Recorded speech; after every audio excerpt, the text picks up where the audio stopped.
오늘도 값없이 베풀어 주시는 주님의 끝없는 은혜를 누리며 승리하는 꿈미래의 모든 분들이 되기를 소망합니다. 다윗은 맏아들 암논이 배다른 여동생 다말에게 한 일을 보면서요, 자신의 충신 우리아의 아내 밧세바에게 한 일이, 또 셋째 아들 압살롬이 암논에게 한 일을 보면서 우리아에게 한 일이 생각났을 겁니다. 그래서 마음이 아팠고 또 잘못한 것에 대해서 그 책임을 물어야 했지만 자신의 모습이 그대로 보였기 때문에 암논에게도 또 압살롬에게도 적절한 그 책임을 묻지 않았지요. 그런 일이 벌어지고 난 다음에 3년의 시간이 흘렀습니다. 다윗은 암논이 죽은 것에 대해서 그 슬픔이 좀 가라앉았고요. 또 마찬가지로 압살롬에 대한 그런 화도 좀 풀렸습니다. 이때를 보고 있던 그 분위기를 눈치챈 요압이요, 다윗을 설득해가지고 망명을 가해 있는 압살롬을 다시 예루살렘으로 불러오게 되지요. 그러나 압살롬은 예루살렘으로 들어오긴 했었지만 완전히 다윗에게 용서를 받은 것은 아니었습니다. 다윗을 만날 수는 없었지요. 그렇게 또 2년의 시간이 흘러가고 난 다음에야 정상적으로 왕자의 그 신분을 회복할 수 있었습니다. 그런데 압살롬은 그때부터 계획적으로 이스라엘 민족의 어려움들을 하나하나 해결해 주기 시작합니다. 그러면서 이스라엘 사람들, 그 이스라엘 민족의 마음을 얻기 시작하지요. 그렇게 4년 동안 애를 쓴 결과 압살롬은 많은 군인, 또 장군, 책사, 제사장, 관료, 그리고 이스라엘 민족의 마음을 얻게 됩니다. 이제 압살롬에게는 이스라엘의 왕이 되는 일만 남아 있었습니다. 하지만 압살롬은요, 아직 다윗을 따르는 사람들이 예루살렘에 많이 있었기 때문에 먼저는 헤브론에 가서 그곳에서 좀 더 힘을 모으고 나서 다윗을 물리치고 이스라엘의 왕으로 세워쓰려고 합니다. 그 압살롬의 계획한 그대로 하나하나 잘 이루어지고 있었죠. 많은 사람들이 압살롬에게 모인다라고 하는 이야기를 듣고 또 예루살렘을 향해서 오고 있다라고 하는 그 소문을 들은 다윗은요, 자신과 또 측근들의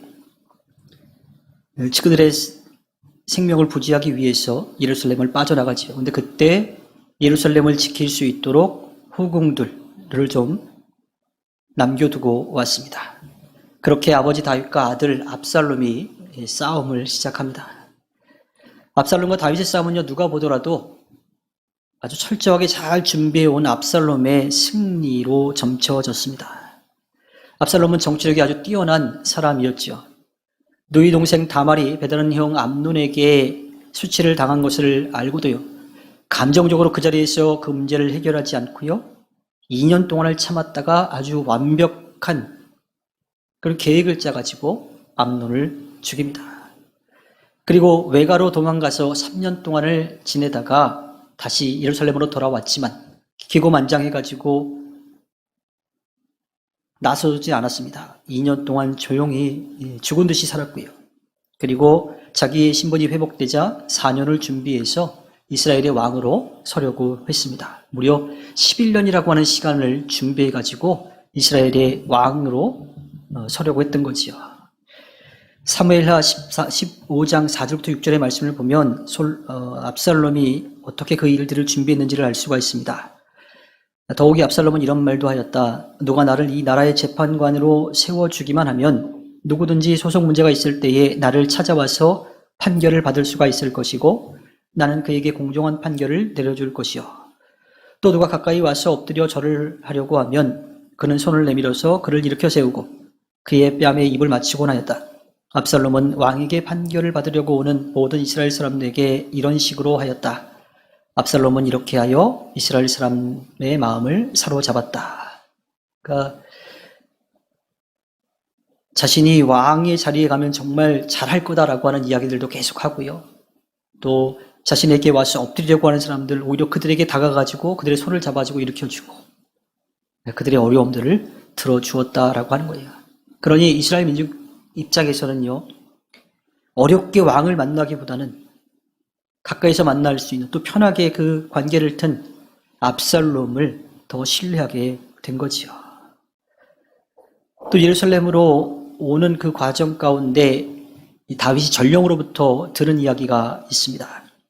사무엘하 15장 13절에 보면 전령 한 사람이 다윗에게 와서 보고하였다. 이스라엘 백성의 마음이 모두 압살롬에게로 기울어졌습니다.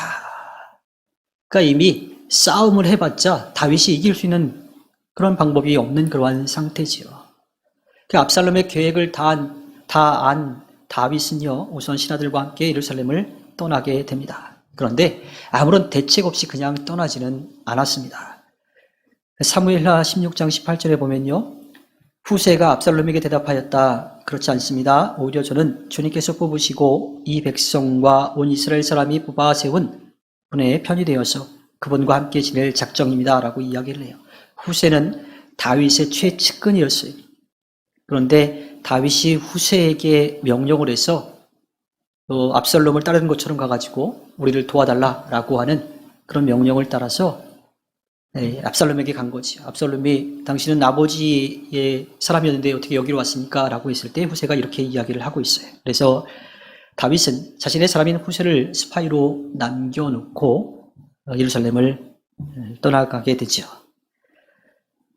예루살렘을 차지한 압살롬은요, 이 아히도벨의 모략에 넘어가가지고요, 온 이스라엘 백성들이 보는 앞에서 예루살렘을 좀 지키도록 남겨두었던 후궁들, 그 아버지의 후궁들과 잠자리를 하게 됩니다. 이 이야기는 사무엘하 12장으로 거슬러 올라갈 수가 있는데요. 사무엘하 12장 11절과 12절에 보면 내가 너의 집안에 재앙을 일으키고 네가 보는 앞에서 내가 너희 아내들도 빼앗아 너와 가까운 사람에게 주어서 그가 대낮에 너의 아내들을 욕보이게 하겠다. 너는 비록 몰래 그러한 일을 하였지만 나는 대낮에 온 이스라엘이 바라보는 앞에서 이 일을 하겠다. 다윗이 우리아의 아내 밧세바를 범하고 또 우리아를 죽게 만들었을 때, 조용히 아무도 모르게 그 일을 처리하려고 했을 때 모든 것을 아시는 주님이 예언자 나단을 통해서 너 이거 잘못했다라고 하는 것을 알려주셨어요. 그리고 그 잘못에 대한 책임으로 다윗이 겪게 될 그 일을 이렇게 말씀해 주셨는데 그 일이 지금 그대로 일어나게 되었습니다.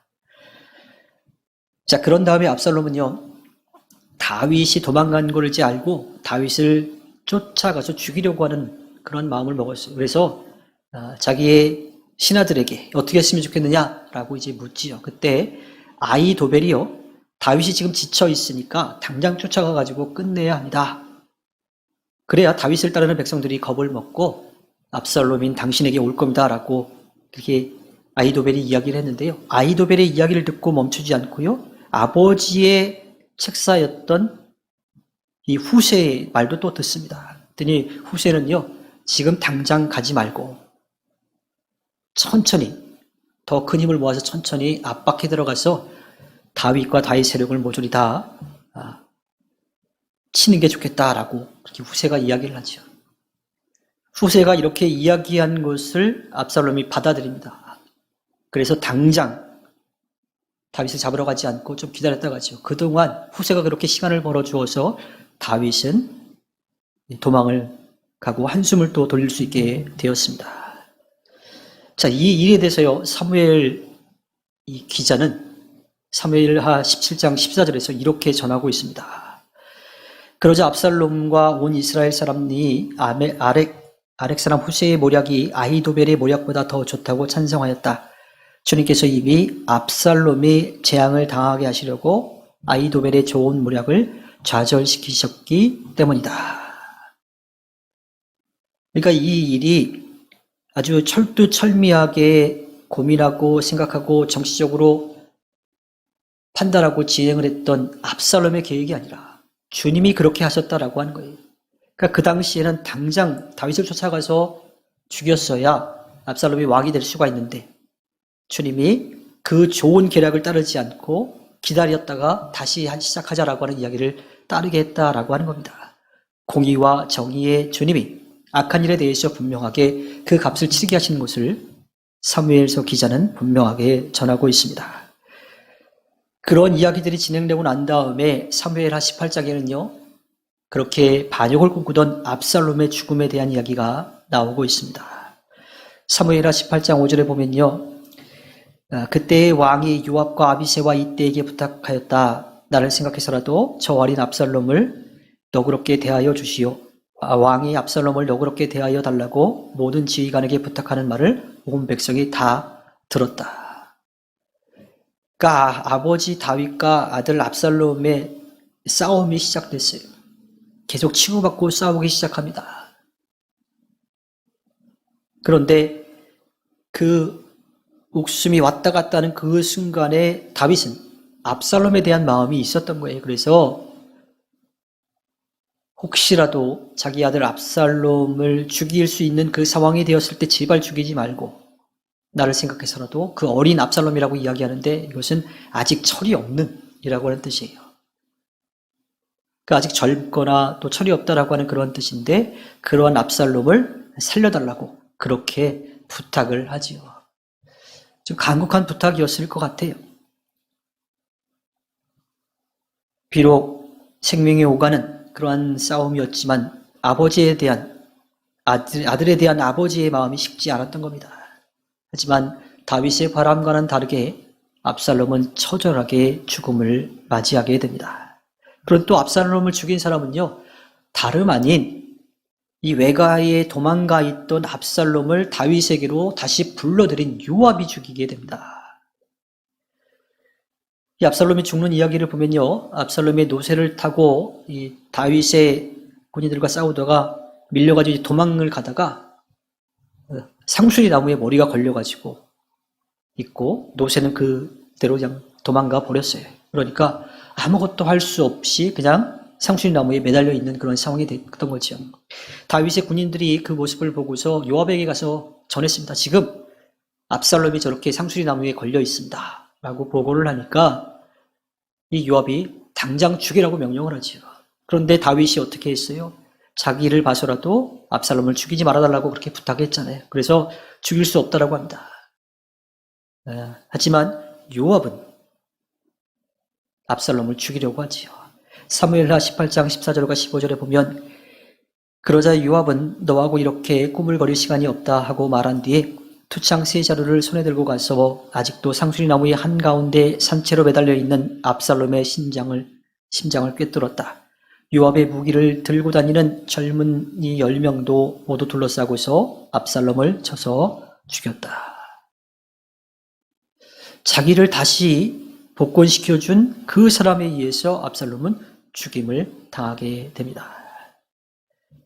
다윗은요, 불안한 마음으로 싸움의 결과가 어떻게 됐는지를 기다리고 있었습니다. 그리고 마침내 아히마아스가 도착을 합니다. 아히마아스는요, 다윗 때 제사장이었던 사독의 아들로 다윗의 충직한 부하였고요. 또 중요한 일이 있을 때마다 그 소식을 전해주는 전령 역할을 했던 사람이었습니다. 아히마아스가 압살롬과 다윗의 그 군인들과의 최후의 전투 결과를 가지고 다윗에게 달려왔어요. 사무엘하 18장 28절에 아히마아스가 왕에게 가까이 이르러서 평안하시기를 빕니다 하고 인사를 드리며 얼굴이 땅에 닿도록 왕에게 절을 하며 아뢰었다. 높으신 임금님께 반역한 자들을 없애버리시고 임금님께 승리를 남겨주신 임금님의 주 하나님을 찬양합니다. 무슨 이야기예요? 그 싸움에서 이겼습니다. 주님이 이기게 하셨습니다. 라고 그렇게 이야기를 하죠. 다윗은 그 승리의 소식을 듣자마자 기뻐하기보다는 압살롬의 상태가 어떤지, 압살롬은 어떤지라고 묻습니다. 사무엘하 18장 29절에 왕이 그 어린 압살롬도 평안하더냐 하고 물으니 아히마아스는 임금님의 신하 요압이 이 종을 보낼 때에 큰 소동이 있었습니다마는 무슨 일인지는 모르겠습니다. 다윗은 아버지의 마음으로 자신의 아들이 어떻게 되었는지를 묻고 있어요. 그래서 사실 아히마아스는요, 그 소식을 자기가 가서 전하고 싶어 했는데 요압이 말렸어요. 지금 말고 좀 이따 가라. 근데 아히마아스는 빨리 가서 전하고 싶은 마음이 있었어요. 그래서 요압이 계속 말리고 결국은 이 에티오피아 사람을 이제 보내게 됐는데 요압에게 계속 아히마아스가 내가 빨리 가서 전하고 싶다라고 하니까 결국 이제 보내줬죠. 그래서 먼저 달려와서 그 소식을 전하려고 했는데 막상 와서 보니까 다윗에게 그 소식을 전할 자신이 없었던 것 같아요. 그래서 그 소식은 전하지 않고 그냥 무슨 소동이 있었다고 하는데 정확히는 잘 모르겠습니다. 하여튼 이기긴 했습니다라고 그렇게 이야기를 하지요. 그리고 나서 바로 에티오피아 사람이 들어왔습니다. 사무엘하 18장 31절에 바로 그때에 그 에티오피아 사람이 들어왔다. 에티오피아 사람이 왕에게 아뢰었다. 높으신 임금님께 기쁜 소식을 가져왔습니다. 주님께서 오늘 임금님께 반역한 자들을 없애버리시고 임금님께 승리를 안겨주었습니다. 아히마아스가 전한 소식과 같은 소식이지요. 그 소식을 들은 다윗은 또 다시 묻습니다. 사무엘하 18장 32절에 왕이 에티오피아 사람에게 물었다. 그 어린 압살롬이 평안하더냐? 에티오피아 사람이 대답하였다. 높으신 임금님의 원수들을 비롯하여 임금님께 반역한 자들이 모조리 그 젊은이와 같이 되기를 바랍니다. 즉 압살롬이 죽었다라고 하는 소식을 전하고 있습니다. 압살롬이 죽었다라고 하는 소식을 들은 다윗은요, 마음이 너무 아팠어요. 그래서 사무엘하 18장 33절에 보면 왕은 이 말을 듣고 마음이 찢어질 듯이 아파서 성문 위에 다락방으로 올라가서 울었다. 그는 올라갈 때에 내 아들 압살롬아, 내 아들 압살롬아, 내 아들 압살롬아, 너 대신에 차라리 내가 죽을 것을 압살롬아, 내 아들아, 내 아들아 하고 울부짖었다. 자신의 아들 압살롬이 죽었다라고 하는 소식을 듣자 다윗은 옷을 찢고 슬퍼합니다. 다윗의 마음은 참 복잡했을 것 같아요. 자신이 밧세바에게 했던 일, 또 그를 감추려고 우리아를 죽이려고 했던 일, 또 그 이후에 암논이 다말을 범했던 일, 또 그 모습을 보고도 그냥 방관했던 모습, 압살롬이 암논을 죽였던 그 상황, 또 압살롬이 도망갔다가 예루살렘으로 다시 돌아왔을 때 그를 품지 못했던 그런 모습들, 지난날 자신이 잘못했던 것들이 하나하나 다 생각이 났을 거예요. 그러면서 압살롬을 자신이 그렇게 그 궁지로, 반역의 길로, 죽음의 길로 내몰지는 않았는지 생각하면서 아마 그 마음이 더 아팠을 겁니다.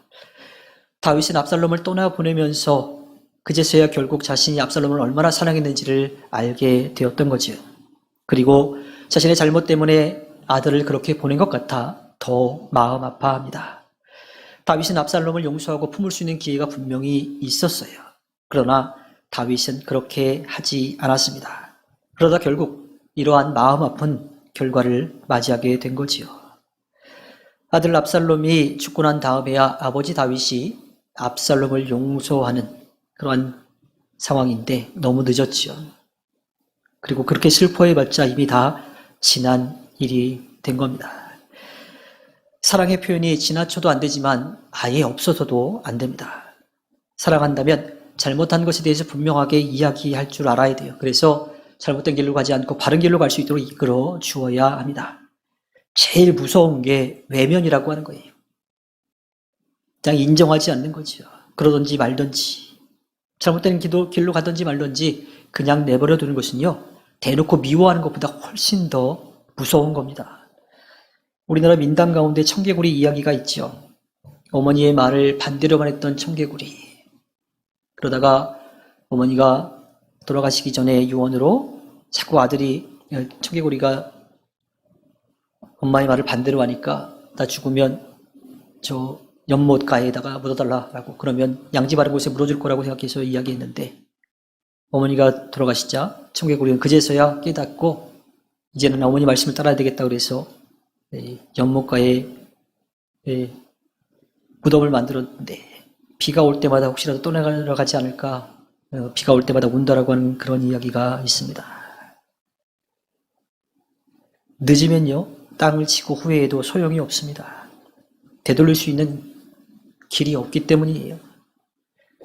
다만 우리가 할 수 있는 일은요, 잘못을 줄이는 것밖에 없습니다. 그래서 언제나 우리 곁에서 함께 하시는 성령을 의지하며 나아가야 합니다. 바른 길로 이끌어 가시는 주님을 믿고 의지해야 하지요. 내가 바른 길로 잘못된 길로 가고 있는데 그걸 알지 못하고 그게 바른 길인 것 마냥 스스로 생각해가지고 그 길로 열심히 나가면요, 아무 소용이 없습니다. 오히려 더 큰 문제만 생길 뿐입니다. 또한 내 뜻을 주님의 뜻이라고 여기는 어리석은 일도 해서는 안 됩니다. 주님이 원하시는 것이 그것이 아닌데 내 욕심을 채우면서 그것이 내 것인 것 마냥 생각하면서 또 그것을 자기 합리화하면서 살아가려고 하는 사람들도 많이 있습니다. 다윗이 한 일, 암논이 한 일, 또 압살롬이 한 일들 한번 생각해 보세요. 다 자기의 욕심을 채우려고 한 건데 마치 그것이 아닌 것 마냥 포장하려고 그래요. 또 잘못한 건 다 숨기려고 합니다. 그러면서 그것이 마치 주님의 뜻인 것 마냥 그렇게 보이려고 합니다. 다윗도 암논도 압살롬도 그렇게 숨기고 포장하려고 했지만 모든 것을 아시는 주님은 그것을 다 드러내게 하셨습니다. 그리고 그에 대한 책임을 분명하게 물으셨습니다. 우리는 겸손히 살아계신 주님을 인정하고 믿고 또 의지하고 따라야 합니다. 정말 주님의 뜻이 무엇인지를 알아야 돼요. 내가 하고 싶은 거 하면서 그게 주님의 뜻이라고 얘기하고 또 나는 정당하다고 생각하고 다른 사람을 정죄하려고 하는 어리석은 모습들을 우리는 분명하게 버려야 합니다. 사람들은 속일 수 있을지 몰라도 모든 것을 아시는 주님은 절대로 속일 수가 없습니다. 그래서 우리는 기도해야 되는 거예요. 그래서 우리는 겸손히 주님께 맡겨야 합니다. 겸손히 살아계신 주님을 인정하고 믿고 의지하며 주님께서 우리를 믿고 맡겨주신 일에 열심을 내서 주님께 기쁨을 드리는 꿈미래의 모든 분들이 되기를 주님의 이름으로 부탁드립니다. 기도하겠습니다.